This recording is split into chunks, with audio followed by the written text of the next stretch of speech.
एक समय की बात है। स्कैंडिनेविया की ठंडी और रहस्यमयी भूमि में एक युवा वाइकिंग था जिसका नाम था रागनार लोथब्रोक। रागनार कोई साधारण वाइकिंग नहीं था।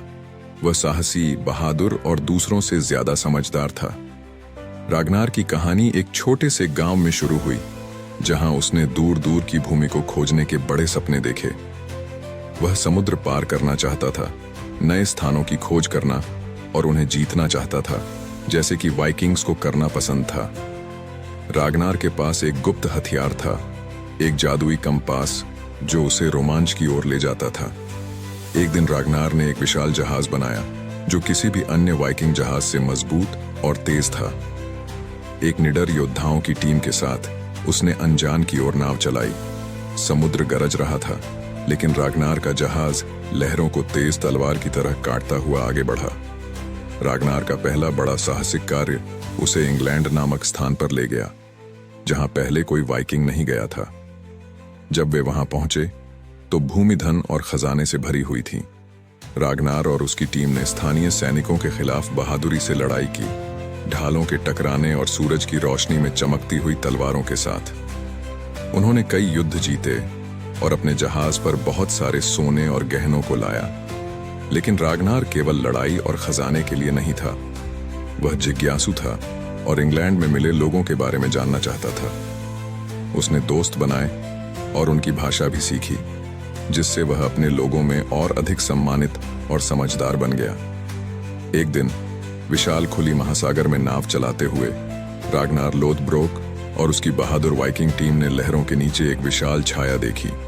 जैसे ही उन्होंने देखा, समुद्र खुद उबालने और उथल पुथल करने लगा और गहराइयों से योरमनगैंडर, शक्तिशाली समुद्री सर्प, उभरा। इसके तराजू ठंडी उत्तर दिशा की रोशनी की तरह चमक रहे थे और सर्प की आंखें ढालों के समान बड़ी थीं, जो वाइकिंग्स पर केंद्रित थीं और उनकी रीढ़ में सिहरन पैदा कर रही थीं।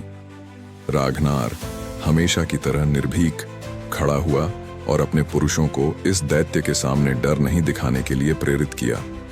सर्प ने उनके लंबे जहाज के चारों ओर चक्कर लगाया, जिससे लहरें उन्हें जोर से हिलाने लगीं। लेकिन रागनार का साहस उसकी टीम को प्रेरित करता रहा और उन्होंने मिलकर योरमनगैंडर का सामना किया, निर्भीक और तैयार। रागनार की प्रसिद्धि हर साहसिक कार्य के साथ बढ़ती गई। वह एक महान नेता, एक हीरो वॉरियर और एक चतुर रणनीतिकार के रूप में जाना जाने लगा। लेकिन उसकी सफलता ने कुछ लोगों को जलन दी, जिसमें शक्तिशाली राजा और उसके अपने दोस्त भी शामिल थे। रागनार के जीवन के सबसे रोमांचक हिस्सों में से एक था उसका पेरिस पर साहसी हमला। उसने अपनी बेड़ा शहर के पास लाया और एक विशाल लड़ाई लड़ी। वाइकिंग जहाजों का समुद्र, जिसमें रागनार अग्रणी था, सभी पेरिस की महान दीवारों की ओर बढ़ते हुए। यह देखने के लिए एक अद्भुत दृश्य था। खतरे के बावजूद रागनार की चतुर दिमाग ने शहर में प्रवेश करने का एक तरीका खोजा। उसने दीवारों पर चढ़ने के लिए पहियों पर एक विशाल टॉवर का उपयोग किया, जो एक अद्वितीय उपलब्धि थी और लोगों ने इसके बारे में सालों तक बात की। रागनार का जीवन केवल लड़ाई और महिमा से भरा नहीं था।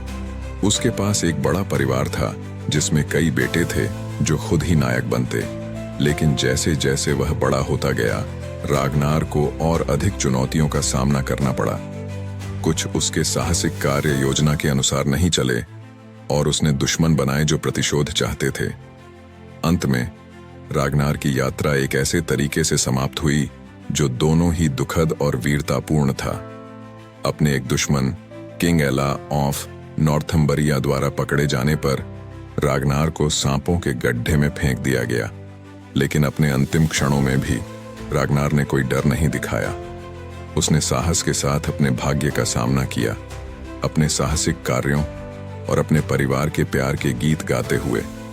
रागनार लोथब्रोक की कहानी उसकी मृत्यु के साथ समाप्त नहीं हुई। उसके बेटे ने उसका प्रतिशोध लिया और खुद ही किंवदंतियां बन गए। उसकी कहानी हमें सिखाती है कि हमें बहादुर होना चाहिए, खोज करना चाहिए और हमेशा उन साहसिक कार्यों की तलाश करनी चाहिए जो क्षितिज के ठीक ऊपर छिपी होती हैं।